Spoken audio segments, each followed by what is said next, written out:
What is going on, collectors? Optical 20 back for another video review. This time we're going to take a look at Batman Ninja from Star Ace, and if you want to pre-order this figure, there's two versions of this. There's the War version and then there's the regular version. Head over to bigbadtoystore.com. I'll put the link down below, but I want to thank our friends at Star Ace for giving me the opportunity basically to take a look at this figure quite early, to be quite honest with you. And you know, they also sent me some Defo series, so watch out for those. So let's take a look at the packaging here. What I do like about Star Ace is that they don't overbulk their packaging, and you can see this is a really neat packaging. See that width right there? I mean, that's beautiful, because if you are done with a figure and you want to store it somewhere else in your garage or on your storage, it doesn't take too much space. And if also you want to use this as a backdrop on your Detolf, this is a good option as well, because like I said, it's pretty thin. And the front is nicely done. There's some glossy artwork on the front, and you open this just a regular, you know, 1/6 box. And even though there's tons of accessories in this figure, because this is the War version, which means it comes with the extra pieces that you can convert Batman basically to like a super ninja.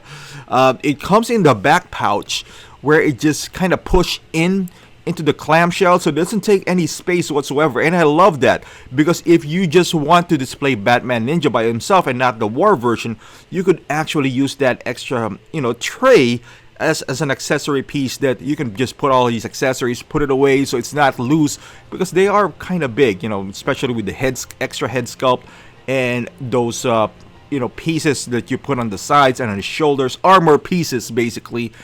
They are big, that I personally use a tackle box for my accessories, and I'm pretty sure they're not gonna fit.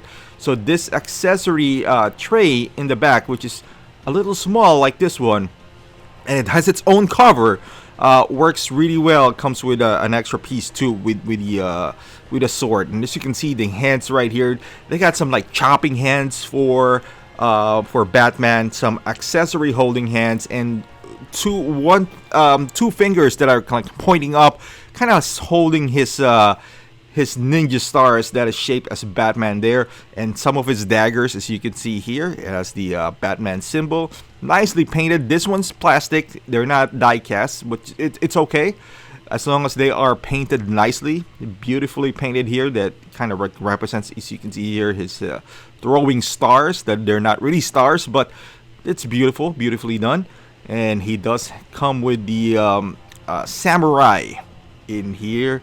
The scabbard is made out of, like, it's all made out of plastic, but the paint application is so great that the scabbard looks like it is made out of bamboo. So it's like everything's, you know, like with this figure, everything looks like it's rich in culture. So it's just, plus it's Batman at the same time. That's what I like about the movie. The movie itself, the story is anytime that involves time travel, that's kind of like dicey for me. However, what I would say is that the art direction for this movie is beautiful. So if Star Ace, and I hope this line continues on, I hope this line succeeds, because I want to see the villains, you know, Joker, Two-Face, Catwoman, you know, all those figures. That's the only time we're gonna see them, is if this figure succeeds. So I do hope this sells well. As you can see here, it's shaking really well. So the sword is made out of plastic, but like I said, like I mentioned earlier, it's beautifully painted. Even the guard right here, the sword guard, I'm gonna show you, it is the Batman symbol. So don't push him too well. I mean, it's pretty light, and it's nice because it doesn't put any stress to the figure. Although the figure is really stiff. Not really stiff, I would say, but you know, the joints are nice and stiff, so it's not loose. But at the same time, this is a Batman figure, and historically, on Batman figures, they're made out of rubbers. So articulation is a bit hindered. But historically, throughout the life of Batman, that's always been the case when it comes to 1/6 Batman. And this is the War version. As like I told you guys earlier, it comes in a separate tray. So you got the chest plate piece right there. Two hands, which I believe these hands comes in a regular version anyway. I know the head sculpt does not, so that's the screaming head sculpt, which is nicely done as well. And then at the bottom you have those pieces that is being attached by Velcro on the side on his hips. and these are the side panels for his armors, for his kind of like a skirt, I believe. So they are being held via magnet, and he got an extra samurai as well. So I just want to give you, so you still get the stand regardless of what version you get, but you get this extra for what, like $30 or something, which I think is honestly is a great deal. So when you change him to the war version, it offers a totally different look than the Batman Ninja itself. So in my opinion, it is worth paying an extra what, $35 just to get these pieces compared to the Batman Ninja. But you know, if you are something that just want to display him like Batman Ninja, that is totally fine as well. I just love options when it comes to figures, especially if you're already paying, you know, $200 anyway. What's an extra $30-$40 to spend just to enhance your figure? And as far as the figure itself, it is gorgeous, and also the body that they used it's rubber. They didn't cheat us, because the bottom half of Batman, he does come with like a shirt or you know, like a pants in there, but underneath it, it's still a rubberized suit. So it's one whole piece of this rubber Batman suit. I wonder if, you know, you take out the pants and all that, so like how he would look like. And also the cape, as you can see, the cape here, it is beautiful. And you see the shoulder pieces, some panels in here. They have metals inside, or magnets in them, that those panels that you would use for the war version can easily just attach to this figure. It's very easy. It's very painless transition if you want to convert them to the war version. That's the beauty of this figure is. If you go down right here, the pants is made out of like a silk material. Go down the boots. Also his gauntlet is separate from his overall outfit from the rubber version as well, and he can stand pretty well on his own. There's even an instruction on how to have him pose standing. Of course, it's more of on the heavy side of a figure because of the I guess of all the metal and the rubber suit that he does have. So if you're planning to have him stand without the base, they actually gave you an instruction to kind of like spread the feet apart and move the ankles in there. I just want to get a closer look at this, because this is just beautiful. His belt, it does even have that nice ribbon on the back, and I didn't shoot the back because he does have a cape, so it doesn't, but the back is totally nicely detailed as well. But the cape, one thing I want to talk about the cape is that it is wired. So I've never had any wired cape before. You know, with all the superhero figures that I do have, 1/6, they all have this nice drape, and I never buy custom capes for whatever reason, from installing them or, you know, just overall expense, because I feel that the figure itself is already expensive. So I don't want to add another $50 for the cape, just in case I want to sell them. You know, now I need to add that cost that I purchased for. But the cape is nice. This wired cape, I think there's like 6 wires in this cape, that it's just beautiful when you're posing him, especially if he's by himself. And let's take a look at the head sculpt. It is, you got to remember now, this is an animated film. So the skin texture is a bit more, so what they based it off on is the animated movie, which is, the skin tone is a bit different. He does have like I don't know if you can see it here in this video, but it comes with this 5 o'clock shadow that is, it's nice. It's actually nice. You can see it on both versions. Here in the war version, you can kind of see the shadow in there. The paint application is beautiful. Popping out the head is pretty easy as well. If you want to change him over from the war version to the regular version, it is pretty seamless, and it's pretty easy to take out. Let's take a look at the back here, and you can see here the black application too. But one thing I would say is that I hope the faceplate was removable, but then again, it's a bit tricky, because the faceplate, as you can see there's it's not a straight up faceplate right there. There's some curves inside, plus they already gave us 2 head sculpts anyway, so you know, it's not too bad that you can't take it off. Because if you want a more dynamic version, then you go with the war version where he was screaming. But I do like the green eyes in there. So now we're gonna just take a quick peek into if you transform him to the war version. Now you got 2 samurais, and you got a bunch of panels in here, which is really easy to install, I might add. And this is gonna be a quick one right here. You can see the shoulder pads. He is more beefier. when he got that. It looks like Batman in steroids. So you go down here, and nothing really changes when it comes to his shoes, his lower leg, anything from the waist down. Yes, because there's 3 panelings that you would attach to his belt. But moving around here, I didn't even realize that on the stand itself there's like a Batman and DC logo in there. I know they got the franchise to this, but I hope they roll with this one. I would love to see Joker, especially Two-Face. I don't know, there's something about that Two-Face design for the Batman Ninja that I just really do like. And the gauntlet, nothing really changed. That shoulder paneling right there. So you gotta pull back the cape just to, because the shoulder panels have this flaring upwards motion, some sort of a thing on his armor. And as far as the head sculpt, so you can see the extra one that I see is the armor, or I don't know, whatever you call that, flaring in the back of his cowl, and that's the difference. So if you they're not detachable, unfortunately. I wish they were, so you could kind of use this head sculpt in a regular Batman edition.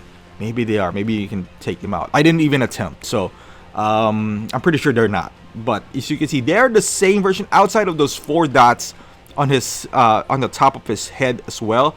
But that is just beautifully painted as well.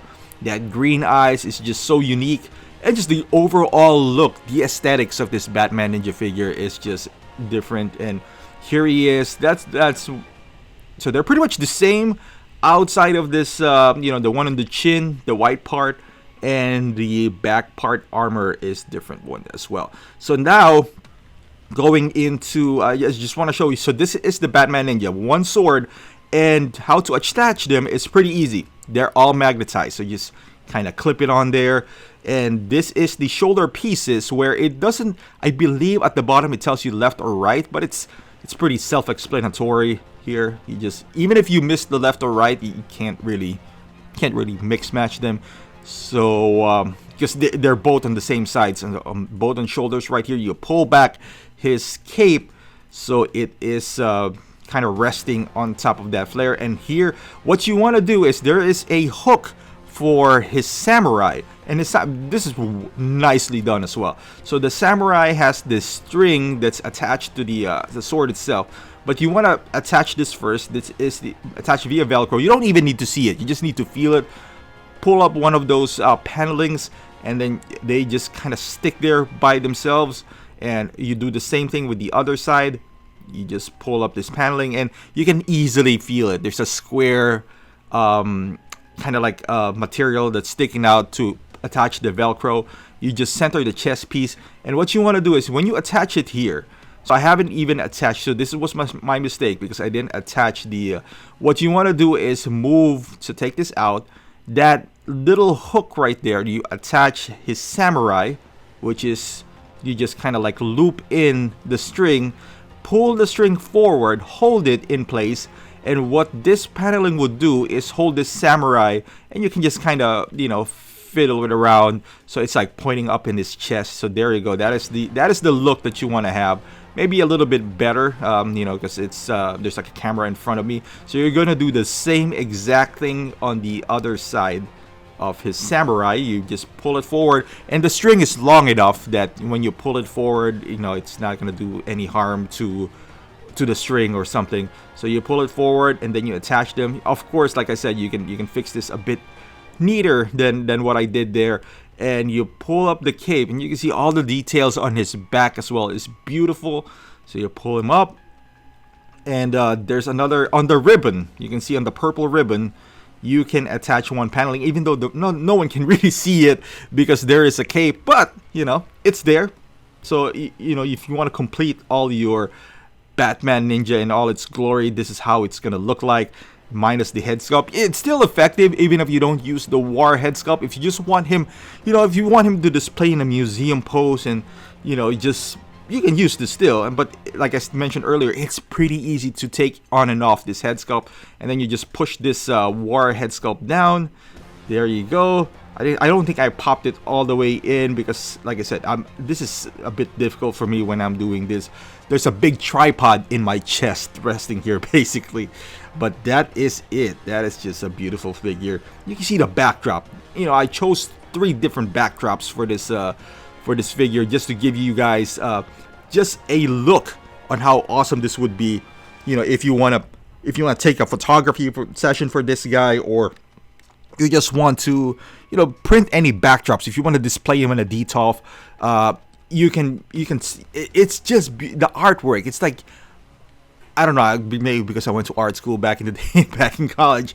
I went to some painting classes, but it looks like anime / watercolor pastels, and yeah, I don't know. I'm just sucker for Japan anyway to begin with, and you know, more backdrops in here. So this is him, you know, with this clouds and everything. I never really did any color correction. Maybe a little bit. Maybe I tried to match him with some blues in there. But then again, look at his cape. Cape is being attached via Velcro, so it's pretty easy to remove and put back. If there's one thing that I would wish is maybe, and no one has done this, attach a second cape. You know, like one cape that drapes and one cape that you know, is wired. Don't get me wrong, I love this wired cape because you can basically, this is the first fully wired cape that I do have. There's some wired capes that I've gotten, I suppose, you know, like with different figure, but they're not like this.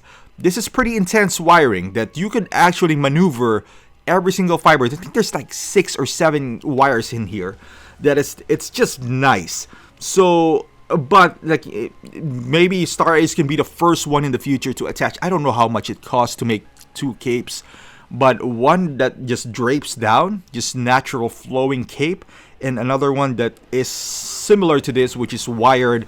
And I think that would make a whole lot of difference, and that would make a lot of collectors happy because they will give them the option of displaying their figure in a wired manner or not, depending on their mood. Because, you know, as you know, we collectors depend, like for myself, I take pictures all the time, and sometimes you feel like the wind is flowing, so this cape is flowing one way. There's also times where you just want to display him with the just nice draping cape, you know, if you in your collection, especially Batman, which, let's be honest here, most of our Batman is displayed in a manner which is in a museum pose, which is hands down, everything's down, and for many reasons, to avoid any creasing and to avoid any stress on the figure and all that stuff. And look at this guy right here. It's in a backdrop of Japan. It's just beautiful, and have him snowing there as well.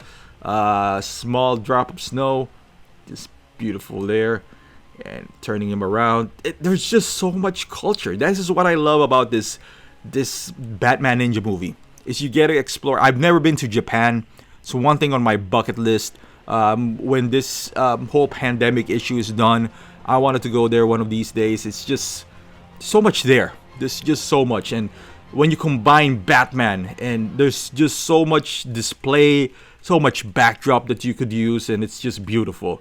And look at him. I even want to put him in a backdrop where it's you know, it's autumn or spring or whatever the case may be. And here he is. You know, he deserves a spot on his own, as you can see there, because the reason I said by himself is you can flare out those cape, as you can see here, that it looks like the wind is flowing in one direction. He just looks more badass to me in a war version. Look at him. Look at that, just beautiful beast right there, just standing there in his all armor and glory. I guess to avoid any creases as well, you can give him a little bit of post, like a little bit of bend on the arm, because inside this rubber suit, there's like a body that could really hold a pose. What I'm trying to avoid here is any creases long term, because yeah, you know, they do crease, but I love my figure to be mint and all that stuff. So, but here he is. Like, this is what I'm talking about. If he is just Ninja Batman, he still looks good, man. And did you see the difference between 2 figures? And I think it's pretty big difference. So you can double dip in this figure, basically. If you want to display him in just the Batman Ninja version, you could very well do so. And if you want to display him in the War version, which I think is the more Batman Ninja-esque, so to speak, because that's more like Japanese to me, you could go ahead and do so. So 2 options there. 2 very viable options if you are a Batman Ninja fan. So there you go, guys. Look at all these accessories that comes with it. it is just worth it for your money. I've never seen, you know, any figure in this price point that comes with this much accessory. So if you are a fan of the movie, even if you're not a fan of the movie, if you're a Batman fan, this is the best Batman Ninja figure to date right now. You know, there's some smaller scales, but I always tend to go with the 1/6 scale, and I think it is worth the money. So there you go. Check the link out on Big Bad Toy Store if you are planning to pick this one up. I know I'm very happy with this, and I do hope they come up with the villains because they all look pretty gorgeous as well. But let me know in the comments down below what you think about this figure. Is this something that you even thought of picking it up? Or if you are, which version are you gonna pick up? So let me know in the comments, and please, thank you for watching, guys. Please subscribe to my channel if you haven't done so. Follow me on Instagram and Facebook, because I post pictures in there pretty much every other day. I want to say every day, but I've been busy reviewing figures lately. And also follow me on Twitch, because I play video games there every night. And if you want to catch me on live stream, that's the best way to do so, because in here it's kind of shady. So alright, thank you for watching, guys, and I would see you guys in the next review.